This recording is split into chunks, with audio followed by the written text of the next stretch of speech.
On the bed कहना चाहिए या इन द बेड कहना चाहिए, आज इसी पॉइंट को डिफाइन करूंगा। ये एक इंपॉर्टेंट लेक्चर है। दोनों स्टेटमेंट ग्रामेटिकली दुरुस्त है, लेकिन इस्तेमाल क्या है इसको डिफाइन करूंगा, एग्जाम्पल के साथ क्लियर होगा। She is sleeping on the bed, ये भी ठीक है। She is sleeping in the bed, ये भी ठीक है। फर्क क्या है?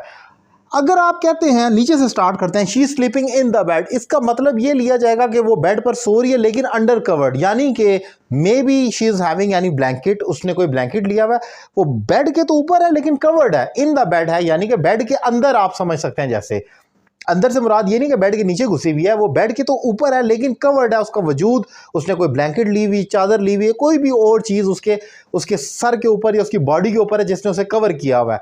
तो वहां पर जब आप बेड पर सो रहे हो, बैठे लेटे हुए हो, लेकिन अगर इन कह रहे हैं तो मैं समझ जाऊंगा कि आपने बेड के ऊपर लेट कर खुद को कवर किया हुआ है, तो ये तो इन द बेड हो गया।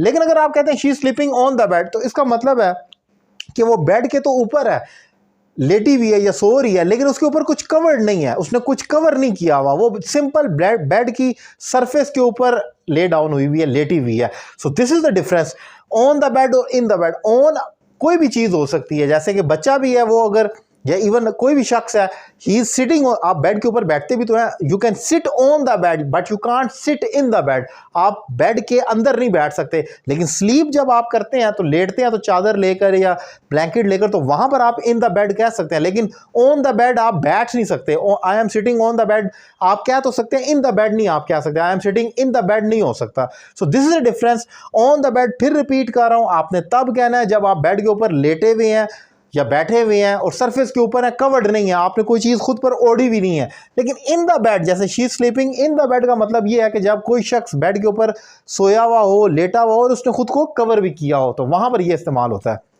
ये एक इंपॉर्टेंट डिफरेंस मैंने डिफाइन किया। उम्मीद करता हूं लेक्चर आपको पसंद आया होगा। अपनी राय का इजहार करें, मेरा नंबर आपकी स्क्रीन पर मौजूद है, आप एक रीजनेबल फी पे कर मुझे ज्वाइन कर सकते हैं और घर बैठे अपनी इंग्लिश में एक जबरदस्त इंप्रूवमेंट ला सकते हैं। Thank you very much.